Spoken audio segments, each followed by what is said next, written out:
Hello, everyone. This is a trailer analysis for a game that was revealed at the 2017 Game Awards by the name of GTFO. Uh, I am personally excited about it, so I'm going to take the time to pick it apart and show you guys some interesting things that I've seen in my many watches. Uh, I'll play the trailer to give you guys a taste of what Ten Chambers offers, and I'll be back after that. It comes every night without fail.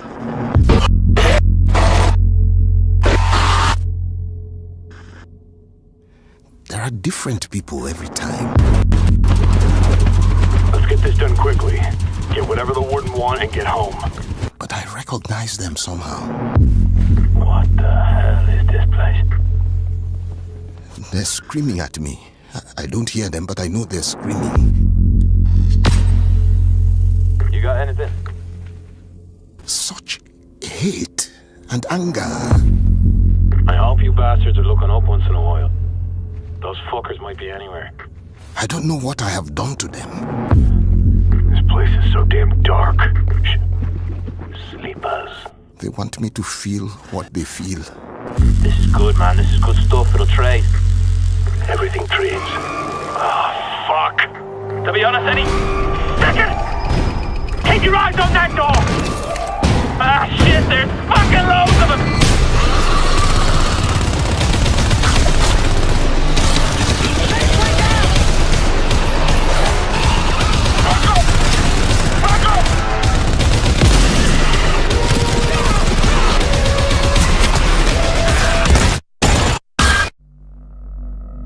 Then I wake up.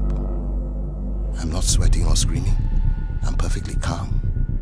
I just open my eyes and I'm awake. And it's not a nightmare. It's just part of me, who I am. I don't fight it. I just live around it. What the hell?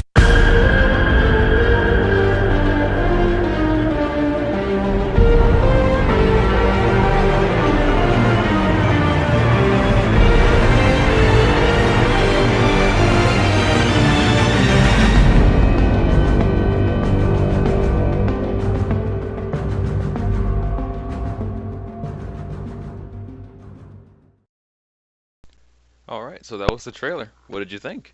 I will start off by saying that I am thoroughly impressed that an 8-man team has put together such a gorgeous piece of work.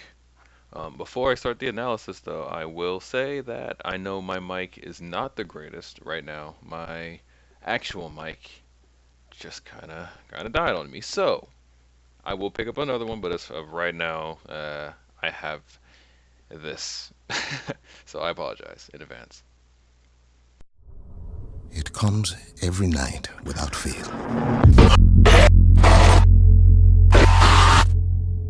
Already we see that they're trying to deliver a horror game and not just your everyday shoot 'em up FPS. And we see that it's a 4-player co-op game.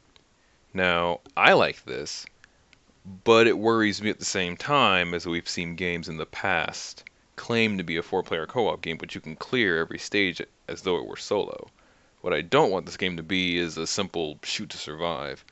I want them to force us to work together to survive. It's too early to tell, but I think Ten Chambers is going to deliver a great title. There are different people every time. Let's get this done quickly. Get whatever the warden want and get home. Right here we have the first look at our team, and we learn about a group known as the Warden. I say group of people because the character said get whatever the Warden want, not whatever the Warden wants. This leads me to believe that it's plural and not just an individual person that he's talking about. Also, each character seems to be wearing a mask of some sort. So does this mean that the area that they're descending into has toxic chemicals in the air of some kind? I'm not too sure about that one though. But I recognize them somehow. What the hell is this place? So here we have the first look at this place that they traverse into, and man, does it look dark and creepy or what? They certainly did a great job on the eerie aspect of the game. We have North, who seems to have laser trip mines, or maybe they're just regular trip mines, not 100% sure. We've got Woods, he's the mapper of the group, and Bishop, who carries a cutting torch. Now, Woods having a mapper device means that they will be implementing stealth of some kind to the game. This is a huge, huge plus for me because they're already steering away from the run in, shoot everything in sight, and get out kind of mentality that most of the games of this genre have. Very impressive. They're screaming at me. I don't hear them, but I know they're screaming. You got anything? And here is the mapper tool I was talking about. It shoots particles into the next room and gives you outlinings of what the room has inside. My guess is if there are enemies in the next room, they'd also be outlined as well. It gives the element of, hey, guys, there's too many in here. Let's find a different way. Let's not risk it, you know. More stealth, essentially. It's good. I like that. Such hate and anger. I hope you bastards are looking up once in a while. Those fuckers might be anywhere. So one of our squad mates just gives us a call out to look up once in a while, meaning that he's probably been through this a couple of times. Maybe this isn't his first rodeo, you know? He seemed to have some type of knowledge of whatever's lurking down here. So it's pretty clear that at least he is seasoned. Maybe not everyone has been doing this as long as he has, but he's clearly done this a couple of times. I don't know what I have done to them. This place is so damn dark. Sleeper. We have our first look at our sleeper enemy type, and I just want to say that that is terrifying. But they seem to be in some kind of dormant state, and loud noises wake them. The footsteps and the flashlights of the team didn't startle them, so my guess is they are keen on loud sounds, loud noises. So just, I guess, try to keep quiet. That's all I can come up with. They want me to feel what they feel. This is good, man. This is good stuff. It'll trade. Everything trades. Here we have Bishop using his cutting torch to get into this safe or vault or whatever it is, and he triggers an alarm. So the game is said to be based around team-based puzzle solving and survival skills. So maybe while using the cutting torch, you have to enter a code. Maybe not a code. Maybe you have to follow a pattern or move your mouse in a certain way. And if you move it to one side or the other too quickly or too slowly, it'll throw you off and you trigger the alarm. I thought that was a pretty neat idea. Also, he mentioned trading. This could mean after you complete a mission, whatever you find is going to be worth trading for profit and maybe some in-game currency to buy new weapons, new gear, and maybe some miscellaneous things like weapon skins and maybe new outfits for your character. Fuck. To be honest, any second, keep your eyes on that door. Now, before all hell breaks loose, our main protagonist deploys a sentry gun with 350 rounds. I'm going to take a guess and say that that is a set 350 and cannot be refilled mid-mission. So once it's gone, it's gone. We even get a little HUD underneath the map displaying the sentry's status and ammo count, which is a nice addition if I might add. Ah, shit, there's fucking loads of them!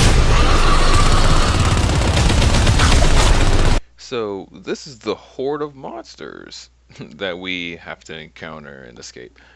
I'd like to say that they have a swarm-like mentality, and they seem to attack without any regard for their own safety.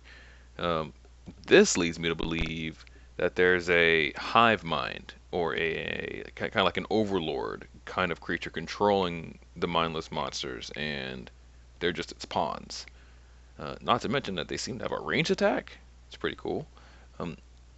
Also, note how much health our character loses per hit. It's a decent amount. It's not too high, it's not too low. My guess is there's a difficulty chain, and the higher the difficulty, the more of a punch they'll pack, so to speak. Um, this would be good for the more hardcore and the more casual gamers if there's a difficulty chain from easy to, like, let's say nightmare difficulty.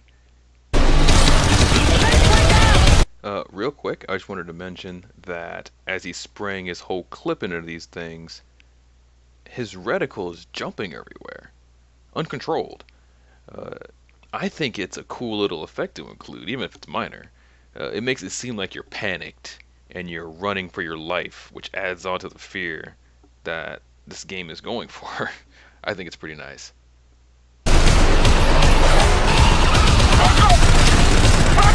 Hey, me again.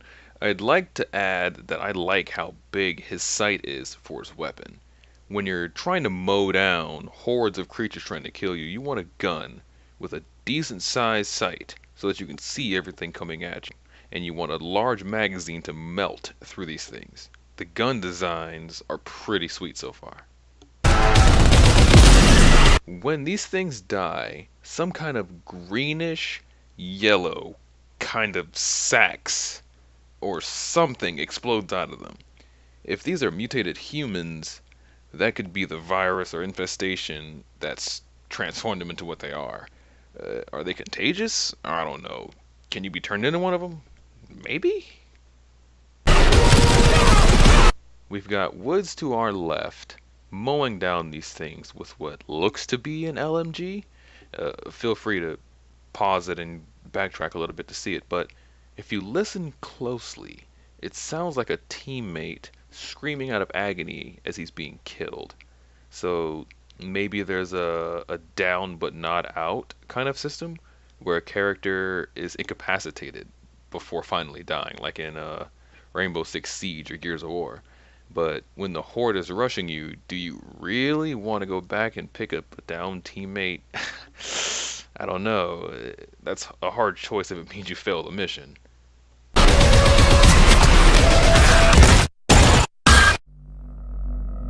Then I wake up. I'm not sweating or screaming. I'm perfectly calm. I just open my eyes and I'm awake. And it's not a nightmare. It's just part of me, who I am. So now our team is dead, as shown on the bottom left. We've got screaming in the background and we're left running for our lives. Not sure to where, maybe we're lost, or maybe we know our way to the exit, but one thing is certain. You never want to be that guy that is the last one standing. That must be absolutely horrifying. I don't fight it. I just live around it. Yeah, I have no idea what to make of this thing. Maybe a tentacle from the hive mind creature that I mentioned earlier? I don't know, but whatever it is, he's clearly never encountered it before via his reaction. This OST is godly.